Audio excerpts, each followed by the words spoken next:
Thursday, August 25th, 2016.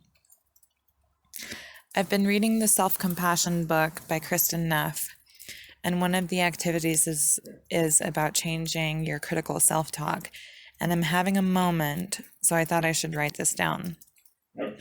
I'm feeling bad because I'm at work, and I was on my phone looking at Facebook, and the dog walker walked in and saw me on my phone. I got up, embarrassed, and went to the other room to get Sputnik, which is the family's dog, and didn't come back out. I started feeling bad about myself, thinking that I'm bad at my job. I don't really remember any actual self-talk, just feeling shitty. I don't know that I should change the critical voice here, though. I shouldn't be on Facebook while at work. I was just really stressed out and wanted to tune out for just a minute after I finally got leafed down to sleep. Now I feel like shit about myself, but I don't know that I'm actually talking to myself critically. I just think I hate this job sometimes. Or maybe it's just me. Maybe I'm deficient and there's something wrong with me that I can't handle the stresses of my job. I was already worrying about it because my employer, the dad, was just hanging out, picking up Leaf when I put him down to fold clothes and when I had to go to the bathroom. It made me feel like he thought I was doing something wrong, and I already do. I don't feel like I'm doing a good job. Even when I put in the effort to try to do special things, it doesn't feel like enough. So I guess to change that up, even though I don't feel like it, I could say, I know it's hard for you to take care of two kids, especially when they're both demanding attention. It can be exhausting trying to entertain children, and I know it's hard for you not to feel like you are appreciated, not to know where you stand. It must be really stressful to constantly wonder if what you're doing is the right thing. I know that you like your job in a lot of ways, but that it is very stressful for you. Please don't get down on yourself. You are doing the best you can. It's understandable that you need a minute to take a break sometimes. You need to take care of yourself too. Saturday, September 3rd, 2016. I'm having epiphanies, and I feel like I should write them down so that I don't forget, because I'm pretty high. I feel silly. I'm having fun just being silly, and it feels good. And I can laugh at myself. I can laugh at my counterproductive tendencies, like how I cling to a self-image that I want to project, particularly to men. I portray this broody, injured damsel in distress with warnings. I'm fucked up. I'm damaged. Come save me. But that's not really me. That doesn't have to be me. I don't need to give disclosures. Beware, daddy issues, trust issues.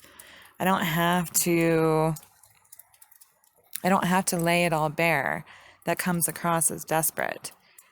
Anyway, I'm getting off track the mood I was in.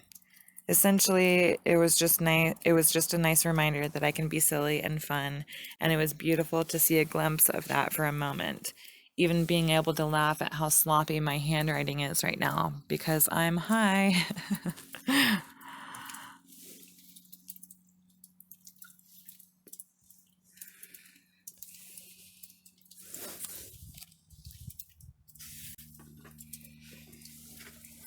I've got another poem here. Unfinished poem. Let go of the fear of the unknown, the unforeseen, the fear of the mights, the coulds, the shoulds, because it doesn't matter. It's not even real. Merely flashes of brain activity, whimsy dancing through a nebula of possibility, as made up as fantastical tales, stories, and fiction that we tell ourselves are true, but are merely a testament to the magical, creative power of the mind.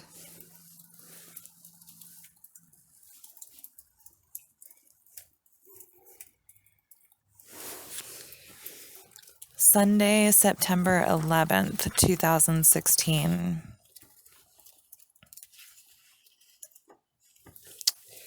Damn it. all of a sudden I just start feeling like shit. I woke up just fine, ready to get some stuff done today, in a good mood, and somehow it just nosedives and I start feeling like shit about myself. I'm feeling powerless, ineffectual. I've got no forward momentum and I don't know how to change it. I need to do something. I was working in the kitchen processing food to store for the winter, and my mood just started sinking lower and lower. I didn't realize it, but I guess it started with finding out that the yoga teachers training class that I wanted to take was full. Then the corn that I roasted tasted like shit, so I couldn't use those. And then the poblanos that I roasted were bitter. And the whole time I was working, my mind was just going nonstop.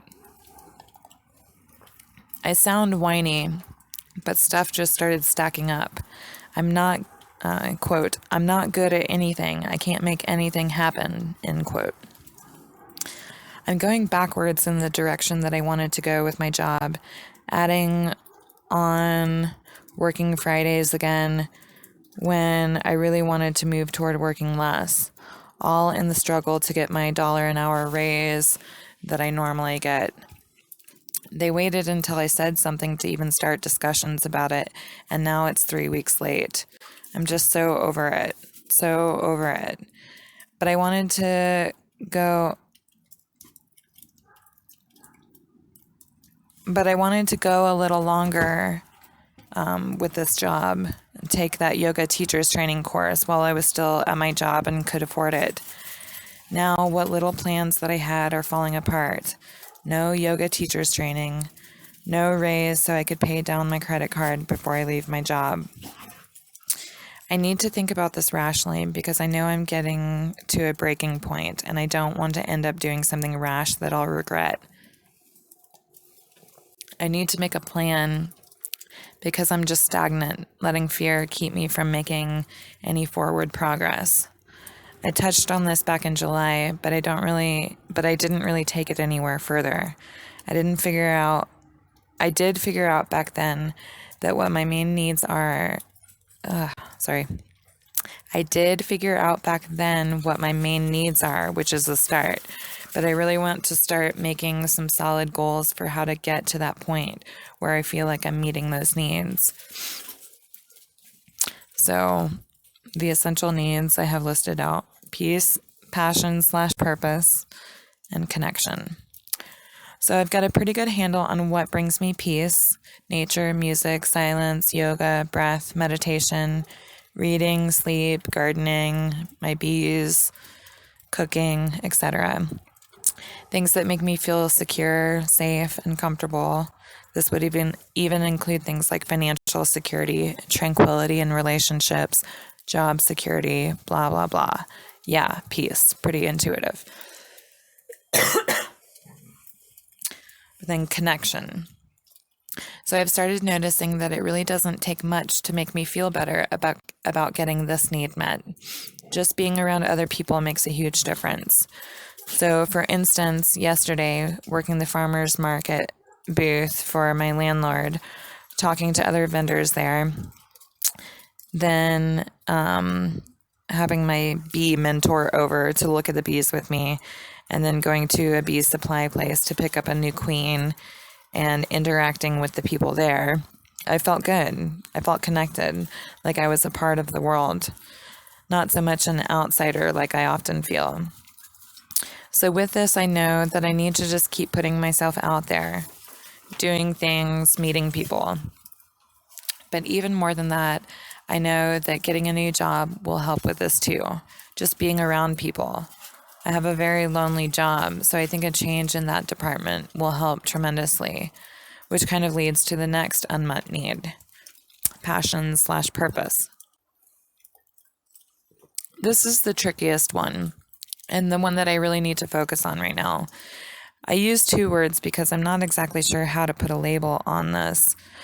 It's about drive, purpose, meaning, something that brings depth to my life, passion, something to move toward, something to make me excited to get up in the morning. In the past, this has always been a person, a relationship. But while that could maybe be healthy, it hasn't really been in my past. And I'm working toward meeting my own needs, not relying on someone else to do that for me. So I'm going to put my non-existent career into this category, and that's what I would really like to focus on and make a plan for, because I think some of the other stuff will fall into place in doing so. And then there's a little bit of gap, but this is still on the same day. God, I feel like such a failure. I think I'm literally failing at every single thing in my life. I can't think of one thing that I'm doing well at. Nope, not a single thing. I can't even keep picked up after myself. Everything is a mess. And yes, this is another crazy mood swing that I don't know what to do with. And then I have a quote, I think is from the Self-Compassion book by Kristin Neff. This is a moment of pain. Pain is a part of the human experience. May I be kind to myself in this moment. May I give myself the compassion I deserve. Monday, September 12th, 2016. I was being really hard on myself at times yesterday. I'm sitting here at 4 a.m. studying my self-compassion book by Kristin Neff. Shane, my roommate, woke me up early as he was up doing stuff. Realizing that it's going to take a lot more work for me to get the hang of this self-compassion thing than just reading this book and taking some notes. I'm extremely harsh on myself, and it's not pleasant to see. I've been having this certain resistance a lot lately, thinking, when is the easy part coming? Life is hard, and I was living with this delusion that at some point in my life something was going to happen. I was going to do something, reach some milestone, meet some person, and then poof, everything would be easier after that. If I ever have kids, I'm going to be more honest with them, prepare them a little better, because I feel like I was ill-prepared for this life. Like I got the wrong instruction manual, the wrong rule book. But this right here is my life, the only one that I can be sure that I'll get. So I'm still trying. I'm going to keep pushing and learning and growing. And I'm going to start taking better care of myself in the process. It's all neural pathways, habits, right?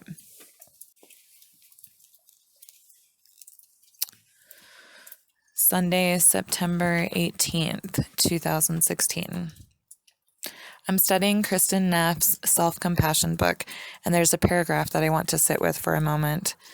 It's under the section about open-heartedness in the second to last chapter in the book, The Butterfly Emerges. And here's the quote.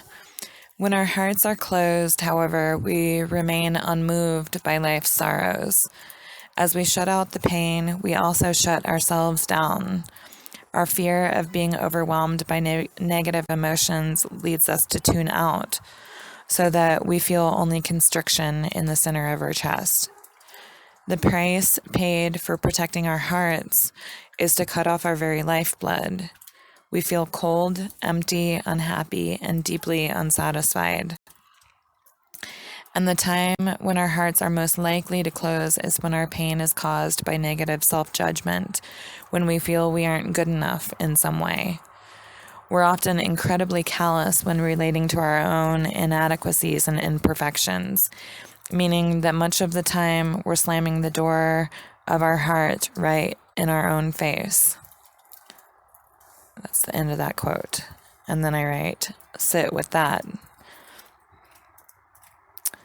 By trying to protect myself, I'm turning off the very thing that makes me beautiful, that makes me who I am, that makes my life worth living, my humanity, my ability to feel. Don't turn off.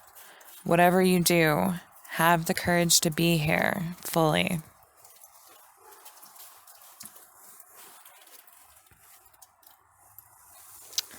Okay, I'm going to end that here. I'll see you later.